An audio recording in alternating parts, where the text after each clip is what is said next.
So I want to talk about increasing the prices on services. Uh, me, I'm a barber, although I guess you could say I kind of took a month off. Really, I was done, but something happened that made me kind of, made me is rethinking this. But so where I was currently cutting at, I had moved for a month. Well, it's been a month.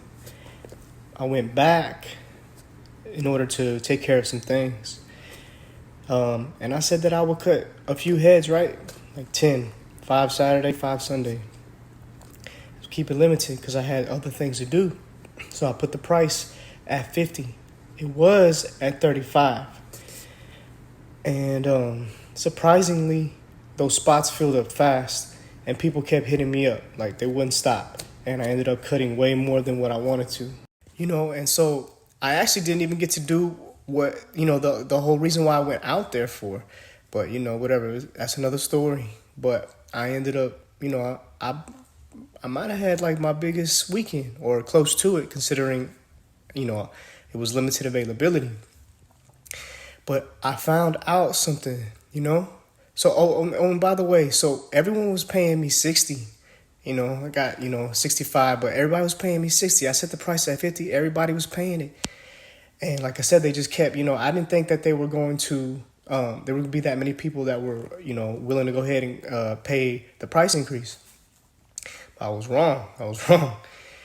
And and so after a few heads, I realized there was a pattern. And that pattern was everybody, the first few people that came, they had some messed up haircuts. The fades weren't like, just the haircuts could have been better, right? And they were so eager to get a haircut by me again. And I started thinking, like, you know what? It's one of those things like you don't know what you have until it's gone, right? And so me being gone for a month, not being able to provide them the service that they would get weekly or bi-weekly, it forced them to go elsewhere into the market and to see what was available. And obviously, at least with these people, these clients, obviously they didn't like the performance of compared to what they were used to. So when I increased the prices, 40% around there, they had no problem paying it and then tipping. So, essentially, you go from 35 to 60, we're pushing 45. We're pushing almost 50%. And they had no problem with that. And so that's what I realized. Like, I didn't intend to do this, but me going away, that forced, well, it didn't force, but it added value on me because they're so used from the availability of me being there and also just the quality of the service that was provided. And so I'm not saying to go missing. I'm not saying, and I ain't saying to go missing or diss clients or ignore clients like that. I think that's going to have the opposite effect. That clearly will have the opposite effect. But, that's what it did. And I noticed 3 times that I moved in my barbering career in the span of about 6 years. First, I started at the school, right? And I was getting $20. Then I went to a shop. Then I started getting $25. And then I started cutting at my place. And I started getting, I think it was like at $30 right there. But then I had one of my barber homies, shout out O at exclusive barber studios. He told me one day, he's like, man, you know what you should do? You should go to this one shop. They pay commission, but you're going to be the best one there. And you're going to get you're going to get a lot of clientele. But they pay commission. So I'm actually going to get $15 per cut. 20, if they tip and all that, right? And it's like, damn. But I don't know why. I can't remember, but I went ahead and I was like, you know what? Let me go try this. I didn't want to go back into a shop because I don't like the energy of other people. You know, I mean, some people I do, but you don't have control of who's there, right? So that's why I couldn't cut in shops. But whatever, you know, I needed to. So I did it.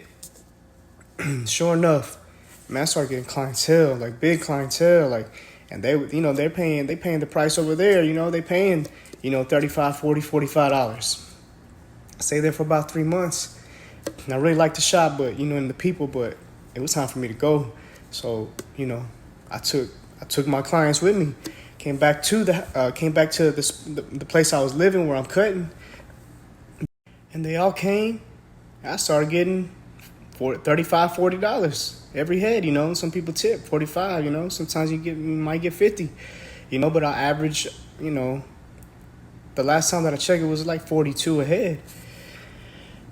And that brings us to this point where I'm averaging $42 a head, but I'm getting ready to make a move. That was my whole point for, that was the end game of a 5-year plan I had. So anyways, I make the move. Well, I don't make the move, but I'm moved to check it out to see, do I want to make this move, right? So I go. I like it a lot. Second week, like it. Third week, love it. Fourth week, sheesh, keeps getting better and better. So I'm like, nah, I'm staying.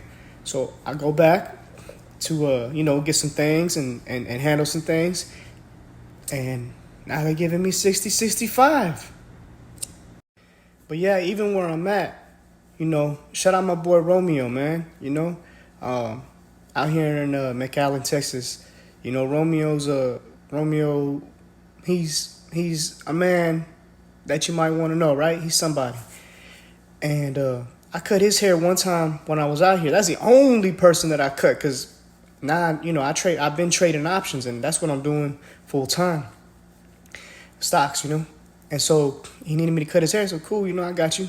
So I faded him up, and so he leaves, and his boy, I don't know who he is. I'm assuming maybe he might be somebody, but he sees his haircut. He's like, man, who cut your hair? He's like, man, my boy did. He's like, man, what shop you work at? He's like, man, he, cut me in the living room.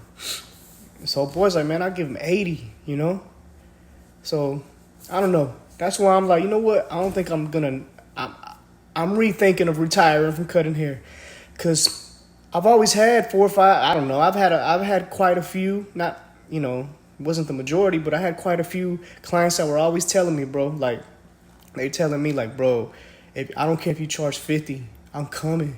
I don't care. But I didn't think. I just thought it was only a select few. But I found out that that's not true. And actually 50, they gonna pay more than 50, But yeah, that's my little that's my story on how,